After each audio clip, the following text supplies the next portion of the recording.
Hello friends, మీకు తెలియని ఎన్నో ఆసక్తికరమైన విషయాలను చెప్పడానికి మీ ముందుకు వచ్చేసా.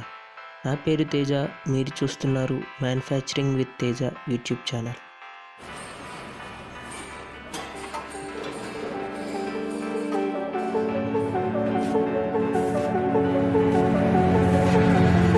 ఈ వీడియోలో సన్ఫ్లవర్ ఆయిల్ ఎలా తయారు చేస్తారో చెప్పబోతున్నాను. సన్ఫ్లవర్ ఆయిల్ని సన్ఫ్లవర్ సీడ్స్ నుండి తయారు చేస్తారు. ముందుగా పొలాలలో సన్ఫ్లవర్స్ని పండిస్తారు. ఒక సన్ఫ్లవర్ మొక్క నుండి గింజలు రావడానికి సుమారుగా 4 నుండి 6 నెలల సమయం అనేది పడుతుంది.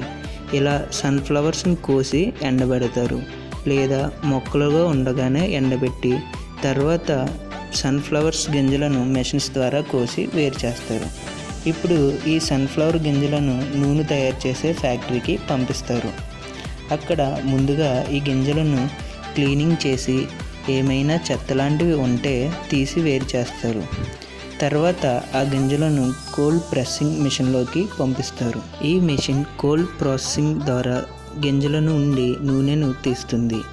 ఈ ప్రాసెస్ అంతా 40 డిగ్రీల కన్నా తక్కువ వేడిలో చేస్తారు. అందుకే దీనిని కోల్డ్ ప్రాసెస్ అని అంటారు. ఒకవేళ టెంపరేచర్ 40 డిగ్రీల కన్నా ఎక్కువ ఉంటే నూనె నల్లబడి పనికి రాకుండా పోతుంది. కానీ గింజల నుండి నూనెను తీసేటప్పుడు చాలా వేడి అనేది వస్తుంది. ప్రెషర్ కంట్రోలింగ్ చేయడం ద్వారా ఈ వేడిని తగ్గిస్తారు. ఇలా కోల్డ్ ప్రాసెసింగ్ మిషన్లో గింజల నుండి నూనెని వేరు చేసి మిగిలిన వేస్ట్ని బయటికి పంపిస్తారు. ఈ వేస్ట్ని సీడ్ కేక్ అని అంటారు. దీనిని పశువుల మేతకి అలాగే పొలాలలో ఎరువు కింద వాడతారు. ఇప్పుడు ఈ నూనెను ఫిల్టరింగ్ చేయడానికి ఫిల్టరింగ్ మిషన్లోకి పంపిస్తారు.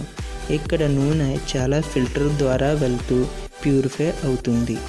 ఇలా ప్యూరిఫై అయిన నూనెను ల్యాబ్లో టెస్టింగ్ చేస్తారు. ఇలా అన్ని టెస్టులు కంప్లీట్ అయిన తర్వాత ఇప్పుడు ప్యాకింగ్కి పంపిస్తారు. ఇక్కడ ప్లాస్టిక్ బాటిల్స్లో, గ్లాస్ బాటిల్స్లో, ప్లాస్టిక్ కవర్స్లో ఇలా వాటి డిజైన్ బట్టి వాటి అవసరాన్ని బట్టి ప్యాకింగ్ చేసి డిస్ట్రిబ్యూట్ చేస్తారు. సో సన్ఫ్లవర్ ఆయిల్ ఎలా తయారు చేస్తారో తెలుసుకున్నారు కదా. మరి ఈ వీడియో నచ్చినట్లయితే లైక్ చేయండి. ఇటువంటి మరెన్నో ఇంట్రెస్టింగ్ వీడియోస్ కోసం నా ఛానల్ని సబ్స్క్రైబ్ చేసుకోండి. Thanks for watching. మరో ఇంట్రెస్టింగ్ టాపిక్తో మీ ముందుకు వస్తా. Bye friends.